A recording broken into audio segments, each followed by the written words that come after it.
Vamos passar de imediato, então, ao professor Catani, tá? E aí, depois da fala dele, a gente pode, se o tempo permitir, fazer o nosso debate. Ok?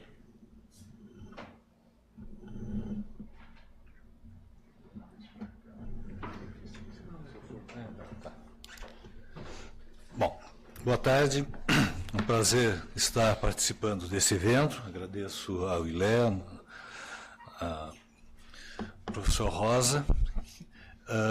É um prazer também participar junto com o Fabiano. Eu sempre aprendo bastante. E nas vezes que dialogamos ou trabalhamos juntos, sem termos combinado, as apresentações se complementam. Quer dizer, ele faz essa apresentação bem densa, profunda, com muita diplomacia e sutileza, né? E eu entro rachando porque os dados com os quais eu trabalho me deixam assim profundamente indignado e eu vou colocar um complemento no meu campo de conhecimento, né? É no campo da sociologia, nas pesquisas mais recentes sobre concentração de renda, papel das grandes corporações e das classes abastadas na condução de uma dinâmica econômica extremamente discriminatória, exploradora e com consequências desastrosas para o Brasil. Eu não vou falar, obviamente, de judicialização da política, mas de um... Peraí. Eu passo aqui. Tá aí. A dimensão específica da judicialização como estratégia empresarial.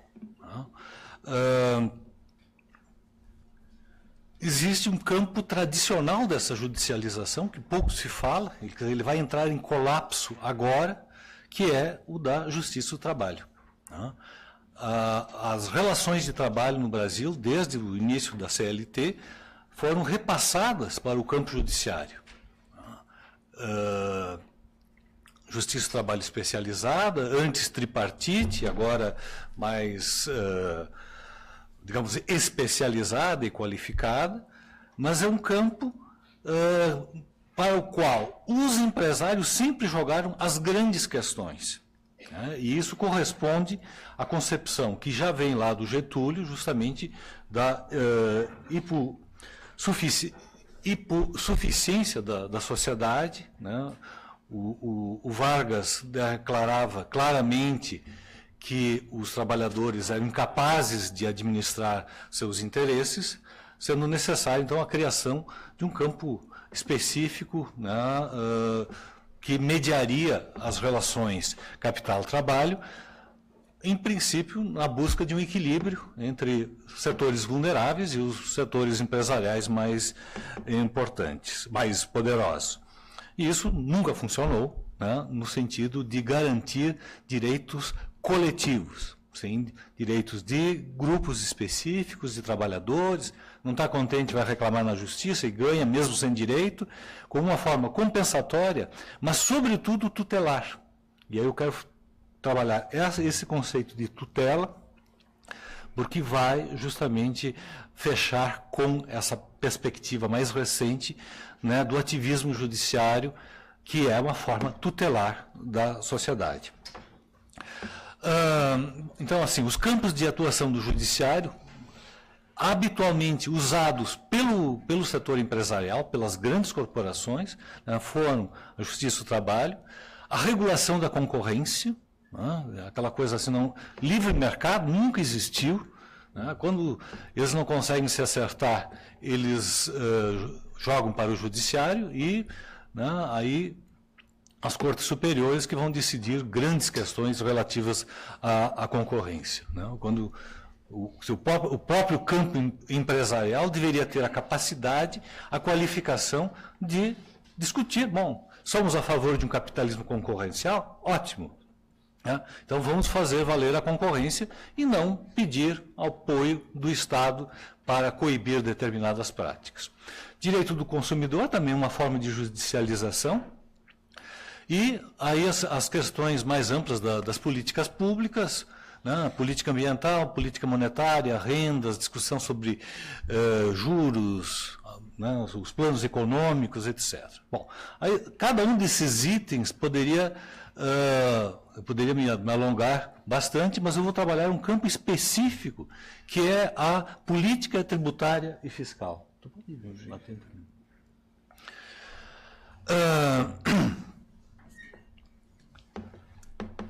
No Fórum da Liberdade desse ano, tinha uma camiseta vendida lá, ou dada de presente, com essa frase: quanto maior o Estado, maior a corrupção. Fazendo eco aos problemas extraordinários que estão ocorrendo, né? Você pode ver, todo dia é uma notícia envolvendo políticos, governadores, ex-governador preso, senadores, etc. E eu comparo essa frase, né, com a segunda, que é do Instituto Justiça Fiscal, né, uma ONG que existe aqui no Rio Grande do Sul, que trabalha sobre as questões de equidade fiscal, tributária, etc., que diz, ela não se opõe à primeira, mas ela abre um outro campo de perspectiva. Quanto maior a empresa, maior a sonegação. E aí alguns dados para pautar essa discussão que eu venho levando nos últimos tempos, né? Se vocês pegarem um noticiário nos últimos 4, 5 anos, né, e fizerem o levantamento de todos os escândalos, né, envolvendo Lava Jato, ministros, ex-ministros, deputados federais, deputados estaduais, licitações, etc., nas várias esferas, federal, estadual e municipal, vocês vão ver que assim, realmente o Brasil é um país corrupto, né? Nós temos uma classe política de péssima qualidade, não acontece nada sem que haja a corrupção de agentes públicos, né? Tanto do executivo, do legislativo, não se fala do judiciário, mas, né, aí outra caixa preta. Vocês têm ideia quanto envolve a corrupção, ou seja, dinheiro público que partidos diversos, indivíduos, se apropriaram através da Petrobras, né? São dados fantasiosos, alguns, outros mais realistas, etc. Pedro Barusco roubou 100 milhões de dólares, vai devolver, não devolveu ainda, mas disse que vai devolver. Sérgio Cabral, bom, não é diretamente Lava Jato, bom, mas esses escândalos. Alguém tem uma ideia aproximada do que foi de dinheiro público para ministros, ex-ministros, etc.? 6 bilhões? Não, isso é o valor das operações, né? Vai de 6 a 19 bilhões. O que seria repassado para os partidos, aí depende, claro, seria em torno de 600 e poucos milhões de reais. Quer dizer, então, é dinheiro numa licitação, numa fraudulenta, esse dinheiro foi repassado via Caixa 2, etc. Nós estamos falando de, no máximo, digamos, 1 bilhão de reais. Isso ocupa 99,9% da grande mídia. É o assunto diário. Qual é a dívida previdenciária em 2017? Né? Lançada, registrada, já tem todos os registros. Né? 426 bilhões. Bilhões. Né? Ok, tem a Varig, tem a VASP, tem uma série de empresas que quebraram, etc., que são as principais devedoras. Mas, entre elas, eu listei apenas algumas que estão entre as 100, a JBS, Marfrig, o próprio Banco do Brasil, a Caixa Econômica, várias PUCs, não a nossa aqui, do Rio Grande do Sul, mas a de São Paulo, a da Bahia, etc., o Instituto Mackenzie, né, templo neoliberal, de formação neoliberal em São Paulo, a Volks, a Vale, Viação Canoense, alguns de vocês podem ser clientes, o Bradesco. E assim vai. Aqui do Rio Grande do Sul, né, são 30 ou 40, a Universidade de Caxias do Sul, o IP, deve.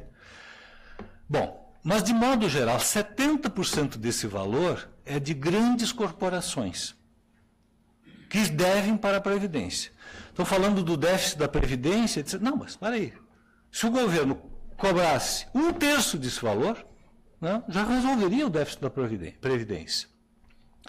Sonegação em 2015, né, estamos em 2017, esse número provavelmente, não, talvez esteja igual porque a atividade econômica reduziu, 539 bilhões de reais. Ok, a borracharia da esquina, o padeiro, né, sonega, não paga impostos, etc. Mas 70%, de novo, desse valor é das grandes corporações. Aí, inclusive, algumas empresas estatais que, né, por artifícios de elisão fiscal, conseguem não pagar impostos. São dados oficiais das associações dos auditores da Receita Federal e Receita Estadual. Vai somando impostos federais e estaduais. Alguns são lançamentos duvidosos. Reduzam, então, por descargo de consciência, a metade desse valor. Nós vamos continuar com uma sonegação da ordem de 260 bilhões de reais. Contencioso no CARF. Eu vou entrar um pouquinho em detalhe, porque parece assim um mundo misterioso que nós não temos nada, com o qual nós não temos nada a ver. O CARF... Pode passar, por favor. Não, tá, depois eu vou... Pode deixar aí. Eu vou explicar o que é o CARF, porque é a sequência. Né? Mas é também 244 bilhões, ou seja, dá quase 1 trilhão de reais, né, em coisas que deveriam ter sido repassadas para o Estado e por várias razões, né, alguns pequenos, mas de modo geral, grandes corporações, corporações internacionais, subfaturamento de exportações, hiperfaturamento de importações, uma série de subterfúgios, etc., fazendo com que grandes empresas consigam não pagar impostos. Só me controla aí, porque eu me entusiasmo e sou capaz de passar o tempo. Existe, digamos assim, um crime tributário fiscal configurado. Né? Chega lá o agente da Receita Federal, o estadual, e diz assim, olha, a empresa está sonegando, né, fizeram alguma trapaça e que vai fazer com que esses montantes, né, cheguem à ordem de bilhões e bilhões. Bom, mas digamos que a fiscalização não consiga identificar, o crime é prescrito em 5 anos. Incompetência do Estado, não conseguiu identificar a sonegação, o golpe, em 5 anos, né, está prescrito. Bom, digamos que a fiscalização tenha suspeita de, não, essa empresa aqui, e tem dados assim muito claros, né, foi publicado no Jornal do Comércio de uns 15 dias atrás, que mostra assim, a atividade econômica no Rio Grande do Sul caiu 15%. Ok. É a crise, a recessão, não sei o quê. O recolhimento de impostos caiu 25%. Opa, peraí, como? Né? Ou, digamos que agora haja uma retomada, a economia vai crescer 10% e o recolhimento de impostos vai subir 5%. Tem algo errado. Né? Então, assim, os grandes números já configuram o que está acontecendo. Aí, né, a Receita Federal, a Receita Estadual, vai tentar fazer uma fiscalização. E aí entra o Supremo Tribunal Federal dizendo, não vai. Por quê? Porque há uma série de decisões do STF, né, tem das instâncias inferiores, mas tudo isso, quando monta a vários bilhões, sempre chega no STF. Ele vai dizer o seguinte, uma súmula de 2000, tem os números aí, se alguém se interessar, que a empresa ela tem o mesmo estatuto da residência, ela é inviolável, a não ser com mandato judicial bem específico. Então, não sei, assim, boa tarde, nós gostaríamos de fiscalizar. Não pode. Ela está protegida. Existe a sacralização do sigilo bancário. Qualquer um de vocês que tem uma conta bancária, o gerente da conta sabe exatamente o que vocês têm lá. Ele tem lá o código de acesso, ele sabe, ele não pode divulgar, claro, né? Mas ele tem acesso. A Receita Federal, não. Né? Há uma sacralização total e absoluta, e para romper o sigilo bancário é um processo assim quase impossível. Bom, e aí tem outros mecanismos que já estão consagrados por jurisprudência do STF, dizendo, olha, para entrar numa empresa, fazer uma fiscalização correta, até para respeitar o sagrado dever, digamos assim, da livre concorrência, não pode. Então, assim, a Receita consegue superar todos esses percalços. E aí, então, tem 4 possibilidades. Chega lá e diz assim, ó, nós descobrimos que houve uma sonegação, né, é séria, pague. E a empresa diz, ok, né, porque esse é um golpe que as grandes empresas fazem também, sonegam. Se forem pegas, como digamos assim, é tão claro que foi um crime, paga. Pagando, encerrou o processo. É um crime prescrito. Então, muitas empresas fazem isso, né? Então, elas vão apostando na prescrição, inclusive, depois dos 5 anos. Chegou 5 anos, não deve mais, encerrou. Se pegarem eles antes, ok, pagamos. Fim do processo. Tem todos os programas de recuperação de impostos. Refis PAES, PAEX, Refis Crise. Né? Alguns, assim, né, que as dívidas são reconhecidas pelas empresas, né, algumas falidas, etc. E então criam lá um processo de escalonamento da dívida, algumas até há 1000 anos. Imagino daqui 1000 anos, né? Bom, mas de modo geral, os prazos são menores. Então, assim, negociou o pagamento da dívida com juros insignificantes, os juros são contestados. E enquanto ele não pagar, quer dizer, ele estiver lá pagando simbolicamente, não existe nenhuma forma de punição. Então, é um grande negócio. Né? Os grandes bancos fazem isso, as multinacionais fazem isso, etc. Bom, mas digamos que esse seja um processo mais escuso e a empresa que tem um certo prestígio não quer utilizar, ela faz um recurso ao CARF. Né? Então, assim, o que é o CARF? Aí, então, a explicação, depois nós vamos voltar. Conselho Administrativo de Recursos Fiscais. Podem acessar o site. Né, ele está envolvido na famosa Operação Zelotes, né, ninguém mais ouviu falar, né, isso aí vai morrer, vai prescrever também. Ao lançamento de uma dívida fiscal, uma dívida tributária, digamos assim lá, 1 milhão, 100 milhões, etc. O fiscal faz a atuação e a empresa diz, não reconheço essa dívida. E então vai para uma espécie de pequeno tribunal, tribunal de pequenas causas, embora sejam imensas. Mas é assim, é uma instância que tem valor legal com representantes dos consumidores, né, do setor empresarial e da própria Receita Federal. E aí se discute, olha, não, esse é um lançamento indevido, porque conforme a legislação, etc. e tal. Então, assim, para chegar ao CARF tem que ser gente muito rica, empresa muito poderosa, porque tem que estar assessorada por escritórios especializados, etc.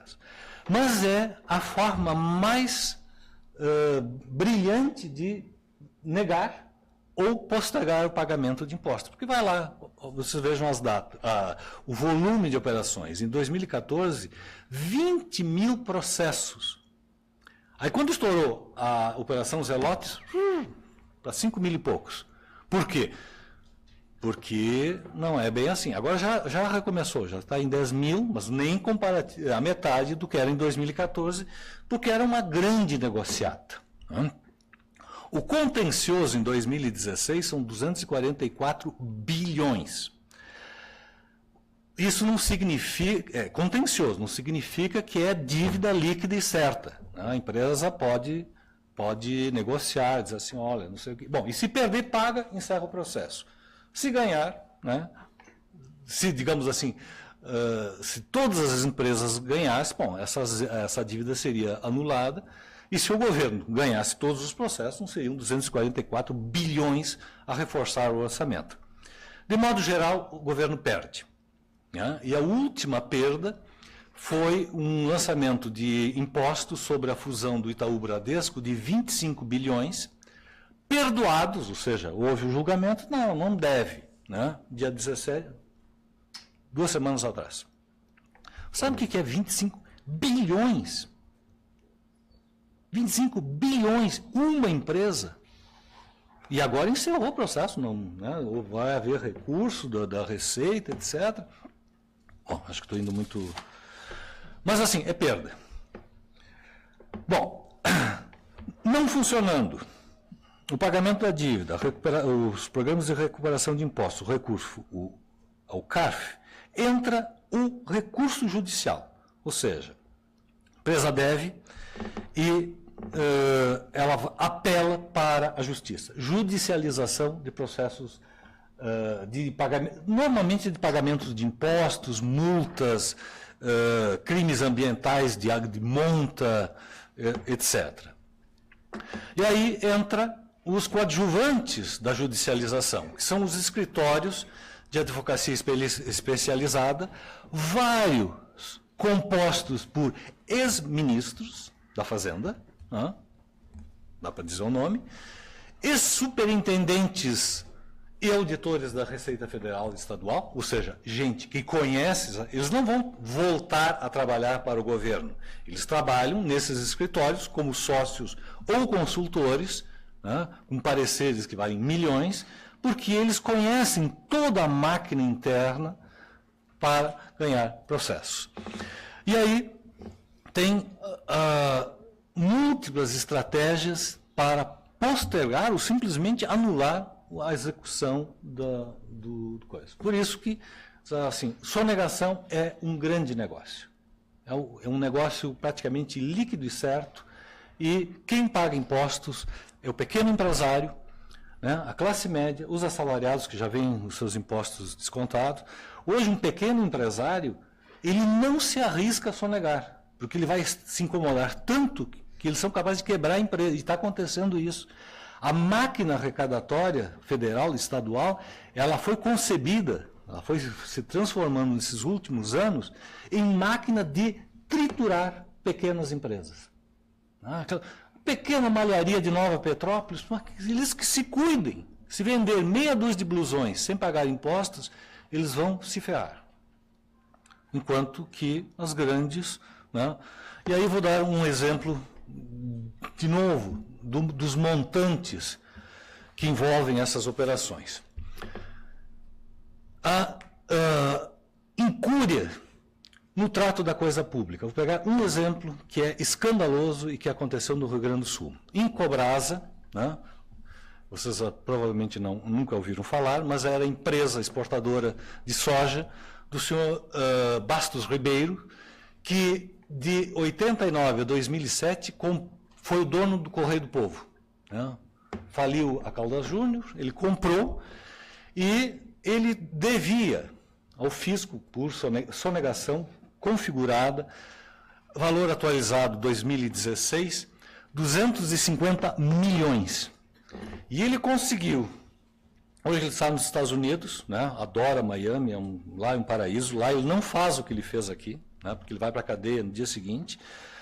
Mas 250 milhões tem um parecer de um juiz chamado Caníbal, indignado, dando a sentença final, dizendo assim, isso aqui foi incúria do governo estadual, que não foi competente ou não quis cobrar a dívida. Por que não quis? Imagina cobrar a dívida do dono de um jornal. Imaginem, se a Receita, se o seu Sartori tivesse a hombridade de cobrar os impostos que deve um grande grupo econômico, está liquidado. Eles vão pedir o impeachment do Sartori. Então, assim, ele é refém, como ele, os outros governadores que não cobraram dívidas que já estavam, inclusive, sacramentadas por processo. 250 bilhões. Vários de vocês são pesquisadores, bolsistas, etc. Aí eu pergunto, qual é o orçamento da FAPERGS? 2016. Alguém tem ideia? FAPERGS, Fundação de Amparo à Pesquisa do Rio Grande do Sul, uma instituição séria, promove uma série de programas para apoiar a pesquisa, né? Claro que não na escala do CNPq ou da FINEP ou da CAPES, mas ela é importante. Né? O orçamento real, vamos ver. Professor. Em 2016, o último dado oficial, era 38 milhões. 38 milhões. Se foi executado tudo, acho que não. Provavelmente não. Uma empresa exportadora, sonegadora, né, golpista, devia, agora não deve mais, porque prescreveu, 250 milhões. 8% a FAPESP representa 8% dessa dívida. Pegar um outro exemplo, né, agradecer ao Flávio Dalpozo que, né, apresentou em aula. Eu vou guardar o anonimato da empresa Z. Né? Um contencioso, né, isso é processo federal. Não recolhimento de contribuição social sobre distribuição de lucros aos acionistas. Né? Valor 80 milhões aproximado, aí teria que ver os índices de reajuste, para 2016. Né? O processo é de 94 e está transitando na Receita Federal desde 2001. E aí mostra os descaminhos da judicialização. Né?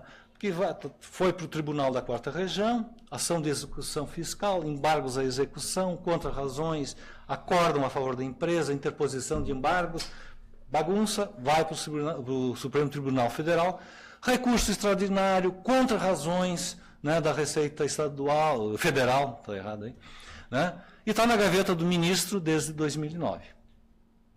Né? O que vocês acham, né, que esse ministro vai ter a coragem de, se ele der ganho de caso para a Receita, ele está liquidado. Né? Envolve o que tínhamos falado, né, em termos mais gerais, desse processo, né, de uma publicização de determinadas ações e o escamoteamento geral de outras, envolvendo ou personalidades importantes e ou empresas prestigiosas, etc. Bom, eu poderia me alongar bem mais, mas assim, eu só gostaria de reter estes dados. Nós estamos falando de bilhões e bilhões, né, de recursos. Ok, o Estado gasta mal? Gasta. Gasta mal. Tem corrupção? Tem. Mas assim, a questão do incivismo fiscal, né, quer dizer, existem liberais assim, a questão da liberdade de mercado. Ok, vamos fazer a liberdade de concorrência, né, livre concorrência, porque esse tipo de ação, né, está detonando com o próprio capitalismo. Porque, assim, as regras, né, vamos pensar assim, idealmente um capitalismo legal, né, vale para todo mundo. A justiça deve intervir quando elas não estão sendo cumpridas. O grande empresariado é o primeiro a romper, quer dizer, ele pode fazer o discurso na Fiergs, dizendo, não, os princípios, o Instituto Liberal promove o Fórum da Liberdade, então, ok, é um discurso. Vamos ver a prática. Qual é a prática? Hoje, quem é honesto é o pequeno, porque ele é obrigado a ser honesto. Os grandes estão um pouco se lixando e estão arrebentando com as finanças, forçando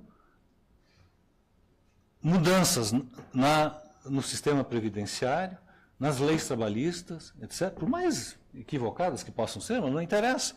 Né? Não tem recurso para grandes obras, não tem recurso para fiscalização.